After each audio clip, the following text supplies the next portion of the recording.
ஸ்ட்ரெச்சிங்னா என்ன? 2 types of stretching இருக்குது.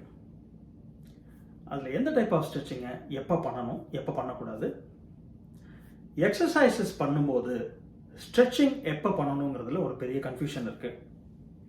Stretching பண்ணும்போது இருக்கிற காமன் மிஸ்டேக்ஸ் என்னென்ன, ஸ்ட்ரெச்சிங்கை சேஃபாக எப்படி பண்ணுறது, இதை பற்றி தான் இன்றைக்கி வீடியோவில் பார்க்க போகிறோம். வாங்க வீடியோக்குள்ளே போகலாம்.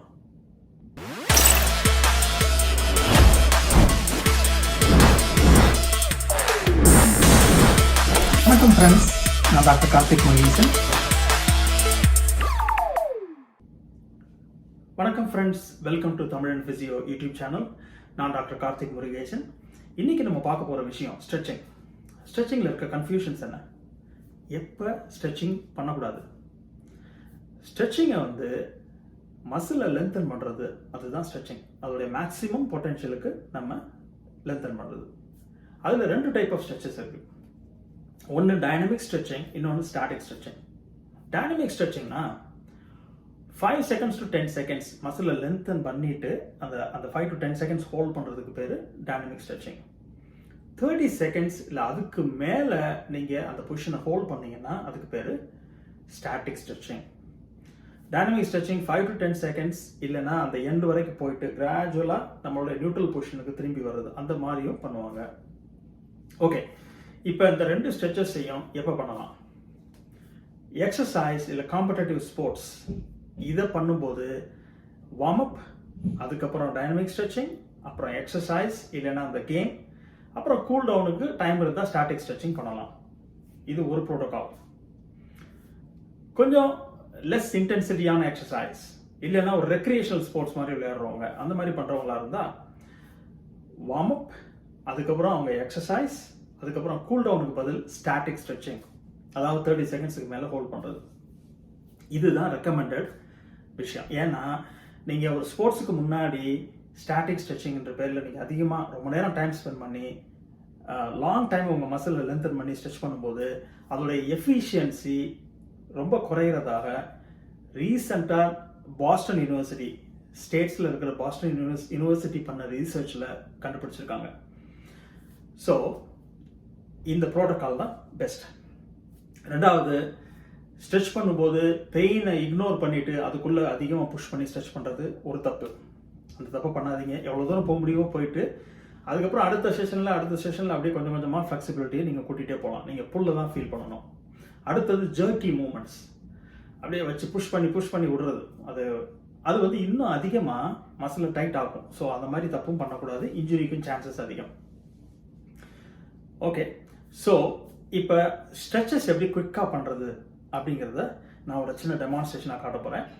ஒவ்வொரு மூமெண்ட்டையும் டைனமிக் ஸ்ட்ரெச்சாக காட்டுறேன். நான் ஒரு 3 செகண்ட்ஸோ 3 to 5 seconds ஹோல்ட் பண்ணுற மாதிரி காட்டுறேன். நீங்கள் ஸ்டாட்டிக்காக பண்ணும்போது அதை 30 செகண்ட்ஸுக்கு மேலே கொண்டு போய்க்கலாம்.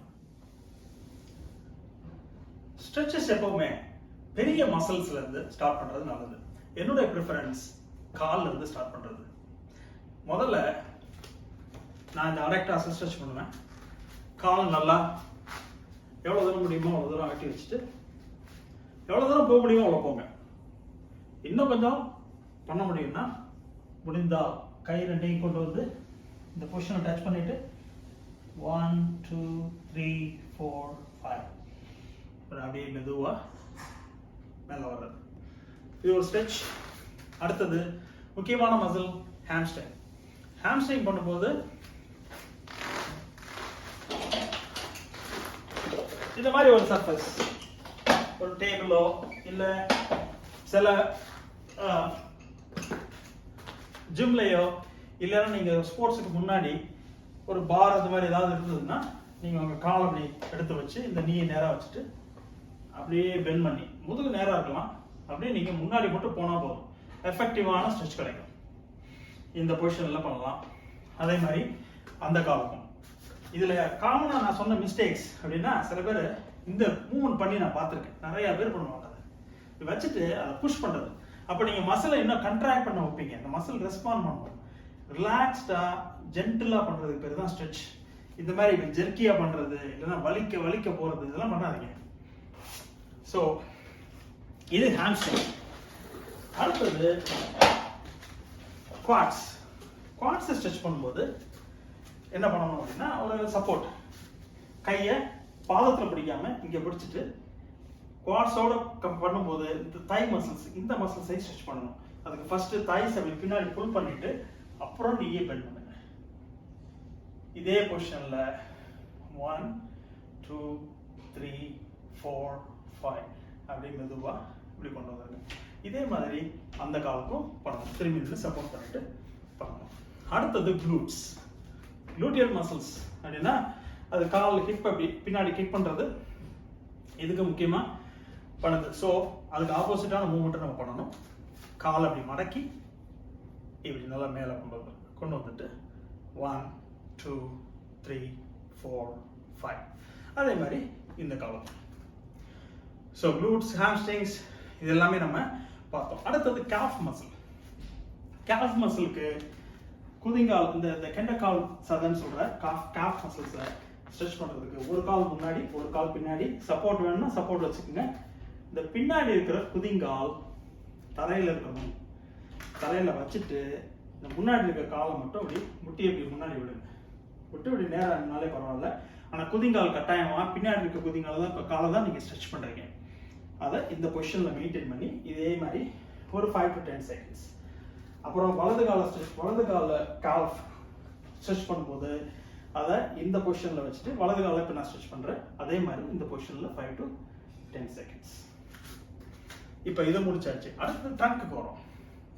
ட்ரங்க்கு வரும்போது இந்த பொசிஷன்ல போயிட்டு அப்படியே சைடில் ஒரு பெண்ட்.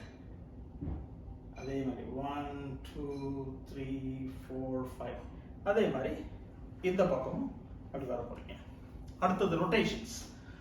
ரொட்டேஷன் பண்றது 2-3 டைப்ல பண்ணலாம். உட்கார்ந்தும் பண்ணலாம். நான் பண்றது ஸ்டாண்டிங் ரொட்டேஷன்ஸ் பண்ணணும் அப்படின்னா ஒன்று நீங்கள் கையை அப்படி பிடிச்சிட்டு பண்ணலாம். இல்லைன்னா இந்த கையை அப்படி பின்னாடி வச்சுட்டு இந்த ஷோல்டர் அப்படி பிடிச்சிட்டு அப்படியே திருப்பலாம். இது இந்த பார்ட் அப்படியே ஹிப் நேராக இருக்கணும். இதை மட்டும் அப்படியே இப்படி திருப்பி 1 2 3 4 5 அடுத்தது அப்படியே ஸ்விட்ச் பண்ணி இது இப்படி புல் பண்ணி 1 2 3 4 5 இப்படி பண்ணலாம். ஓகே. அதுக்கப்புறம் நம்ம ஓவராலாக லோவர் பேக் உடைய ஃப்ளெக்சிபிலிட்டி கூட்டணும் அப்படின்னா நம்ம முன்னாடி இப்படி பெண்ட் பண்ணும்போது ஹாம்ஸ்ட்ரிங்ஸையும் இதையும் சேர்த்து இந்த பொசிஷனில் பண்ணலாம். பேக் ஸ்ட்ரைட்டாக வச்சுக்கோங்க, ஹஞ்ச் பண்ணாமல் நேராக வச்சுட்டு எவ்வளோ தூரம் போக முடியுமோ அவ்வளோ தூரம் அப்படியே போயிட்டு அப்புறம் அப்படியே மெதுவாக மேலே வரணும். இந்த பொசிஷனில் பேக். அடுத்தது ஷோல்டர்ஸ். ஷோல்டர்ஸ் இப்படி பண்ணுவாங்க. இந்த கேப்சூல் ஸ்ட்ரெச் பண்ணுறதுக்கு என்னுடைய ரெக்கமெண்டேஷன் எல்போவை பெண்ட் பண்ணிக்கிட்டீங்கன்னா கண்டிப்பாக இது எஃபெக்டிவாக இருக்கும். இப்படி பண்ணும்போது இந்த கையை இப்படி வச்சுட்டு ஷோல்டரில் வச்சுட்டு இப்படி புஷ் பண்ணி இந்த பொசிஷனில் 1 2 3 4 5 அதே மாதிரி ஆர்ம்ஸை ஸ்விட்ச் பண்ணி இதே மாதிரி பண்ண போகிறீங்க. ஓகே. அதுக்கு அடுத்தது ட்ரைசெப்ஸ். ட்ரைசெப்ஸுக்கு நான் என்ன பண்ணுவேன் அப்படின்னு கேட்டால் இந்த கையை இப்படி வச்சுட்டு ஷோல்டரில் இந்த ரிஸ்ட்டை பெண்ட் பண்ணிவிட்டு இப்படி வச்சுட்டு இந்த கையால் இப்படி புஷ் பண்ணுறது. இதை ப்ராப்பராக பண்ணுங்க. பண்ணும்போது இந்த ட்ரைசெப்ஸும் சரி இந்த ஃபோராமில் இருக்க மசில்ஸும் ஸ்ட்ரெச் ஆகும். அதே மாதிரி இந்த கைக்கும் இந்த சைடில் இருந்து கூட காட்டுறேன். இந்த பொசிஷனில் இப்படி பண்ணுங்க.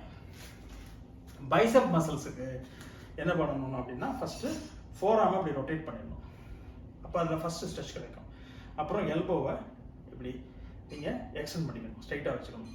வச்சுக்கிட்டு ரிஸ்ட் இந்த ஹேண்ட்ஸ் ரெண்டையும் வெளியில் இப்படி வச்சுட்டு பின்னாடி இருந்து பார்த்தோம்னா இந்த பொசிஷனில்